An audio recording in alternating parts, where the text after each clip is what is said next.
જય શ્રી કૃષ્ણ. સ્વાગત છે તમારું અમારા નવા વિડીયોમાં.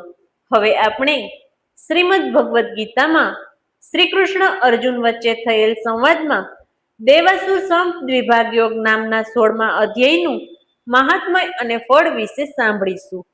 બોલો કૃષ્ણ ભગવાનની જય. ભગવાન શંકર પાર્વતીજીને અને ભગવાન વિષ્ણુ લક્ષ્મીજીને કહે છે કે હવે તમે 16મા અધ્યાયનું મહાત્મય અને ફળ વિશે સાંભળો. સૌરાષ્ટ્ર નામે એક રમણીય નગર હતું. તે નગરના રાજાનું નામ ખડગબાહુ હતું. તેઓ એક હાથી ગાંડો થઈ સાંકળ તોડી આમ તેમ નાસભાગ કરવા લાગ્યો. આ હાથીને પકડવા રાજાના સૈનિકો આમથી તેમ દોડાદોડ કરતા હતા, છતાં તે હાથી પકડાતો ન હતો. એવામાં એક બ્રાહ્મણ ત્યાંથી પસાર થવા લાગ્યો. હાથી બ્રાહ્મણને જોઈને એક બાજુ ખસી ગયો ને બ્રાહ્મણને જવા માટેનો માર્ગ મોકળો કરી આપ્યો. રાજાએ આ જોયું અને એને આશ્ચર્ય થયું. તે બ્રાહ્મણ પાસે ગયો અને પૂછ્યું કે આ ગાંડો હાથી તમને જોઈને કેમ ખસી ગયો? આથી બ્રાહ્મણે જવાબ આપ્યો કે હે રાજન, હું નિયમિત રીતે ગીતાજીના 16મા અધ્યાયનો પાઠ કરું છું.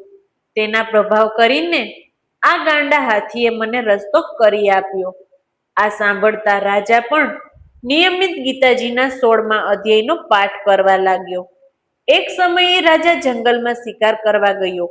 ત્યાં એક ગાંડા હાથીને જોયો. આ ગાંડા હાથીને જોતા રાજાની સાથે શિકાર કરવા આવેલા તેના માણસો નાસભાગ કરવા લાગ્યા.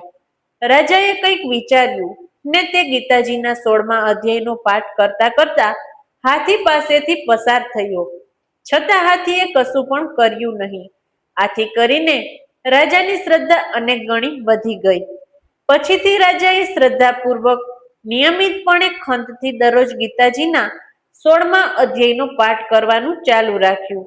તે ઘણી સમૃદ્ધિ પામ્યો અને શાંતિથી રાજ્ય કરવા લાગ્યો. વૃદ્ધ ઉંમરે તેનું મૃત્યુ થતા તે વૈકુંઠ લોક પામ્યો. બોલો કૃષ્ણ ભગવાનની જય.